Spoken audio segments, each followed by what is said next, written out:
Professor park अब उनो के भी टारगेट बन चुके हैं। तो इस तरह से उनो यहाँ पे कैंडी की मदद करने आया है। उनो कहता है अगर मैं उस वक्त टाइम से नहीं पहुँचा होता तो तुम्हारा खेल तो कब का खत्म हो चुका होता। कैंडी कहता है मुझे तुम्हारी मदद की जरूरत नहीं है, वो बस मेरा थोड़ा सा ध्यान भटक गया था, मैं ये खुद से हैंडल कर सकता हूँ। उनो कहता है हाँ मैंने सुना कि तुम अपना मिशन कैसे कर रहे हो, उस आदमी को सेड्यूस करना ही तुम्हारा मिशन है ना। कैंडी गुस्से से शैडो की ओर देखता है तो शैडो दूसरी ओर मुंह करके हंसने लगा। मतलब कि शैडो ने उनो को बता दिया कि कैंडी अपने टारगेट के साथ सोया था। उनो कहता है तुम्हारा मिशन कैसा चल रहा है, मुझे यकीन नहीं हो रहा है कि तुम सच में उस जैसे आदमी के साथ लवली डवली होके रह रहे हो। कैंडी हंसता हुआ कहता है कि थैंक यू वेरी मच, मैं बहुत ही अच्छे से काम कर रहा हूँ, तुम्हें मेरे मिशन के बारे में चिंता करने की जरूरत नहीं है, मैं एकदम ही परफेक्टली काम कर रहा हूँ। लेकिन ये बोलते हुए उसे याद आ गया कि वो कुछ भी ठीक से नहीं कर पा रहा है। उनो और शैडो ये समझ गए कि बेचारा कैंडी बहुत ही स्ट्रगल कर रहा है। उनो उसके पास आता है और कहता है कि अगर तुम स्ट्रगल कर रहे हो तो फिर मैं तुम्हें कुछ सिखा सकता हूँ।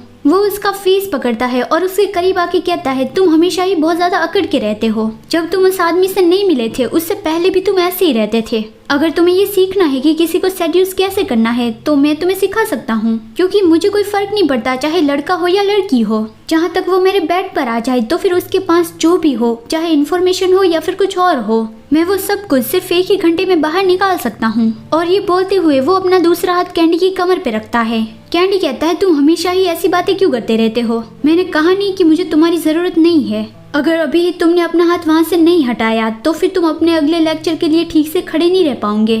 शैडो कहता है यार तुम लोग ये भूल गए हो कि मैं भी यहाँ पे हूँ और अभी मुझे ऐसा फील हो रहा है कि कोई बहुत ही गुस्से से मेरे पीछे घूर रहा है। वो कैंडी की बॉस थी, वो उसे ढूंढती हुई आई और उसे ले गई। उसके जाने के बाद उनो शैडो से कहता है कि तो वो इस तरह से यहाँ पे रहता है। शैडो कहता है मुझे भी पता नहीं था, मैं भी उसे पहली बार वर्क प्लेस पर देख रहा हूँ। शैडो के हाथ में जो ये फोन है वो अनट्रेसेबल है, तो उसी फोन से उन्होंने उसे मैसेज किया था कि मैं वहाँ पर आ रहा हूँ और तुम हेडक्वार्टर मत बताना। तो शैडो कंफ्यूज है कि उनो ऐसा क्यों कर रहा है। उनो बताता है कि हेडक्वार्टर नहीं पता है कि मैं यहाँ पे आया हूँ, अभी वो यहाँ पे एडम काइली बन के आया है, वो उसकी फेक आईडी है, लेकिन ये फेक आईडी उसे HQ से नहीं मिली। यहाँ पे पहले जो इंग्लिश टीचर थे वो उनो के फ्रेंड विद बेनिफिट के एक क्लोज अंकल थे, तो उन्होंने उस इंग्लिश टीचर को फ्री ट्रिप पे भेज दिया और वो यहाँ पे उसकी जगह आ गया। फिर वो शैडो को बता देता है कि तुम्हें जो सारी इन्फॉर्मेशंस मिलती है वो तुम भी HQ मत बताना, मुझे ऐसा फील हो रहा है कि डायरेक्टर भी हमें सब कुछ नहीं बता रहे हैं। फिर अगला सीन आता है, कैंडी अपना सफाई वाला काम कर रहा था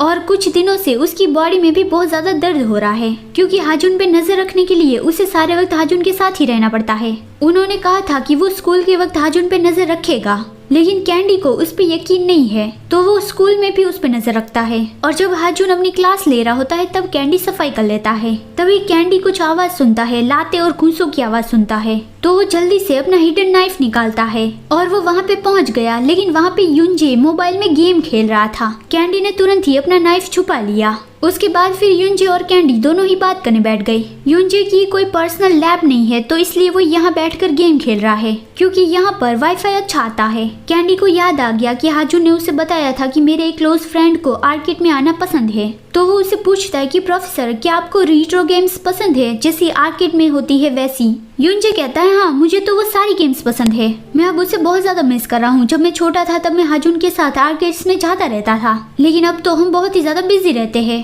कैंडी को उसकी रिपोर्ट में बताया गया था कि युंजे और हाजुन दोनों ही सेम हाई स्कूल में गए थे, लेकिन कैंडी ने जितना सोचा था वो दोनों तो उससे भी ज्यादा क्लोज लगते हैं। कैंडी को याद आ गया कि उन्होंने कहा था कि तुम बहुत ही अकड़ के रहते हो, मतलब कि तुम क्यूट बन के हाजुन को सेड्यूस नहीं कर रहे हो, तो फिर वो युंजे से हाजुन के बारे में पूछने लगा।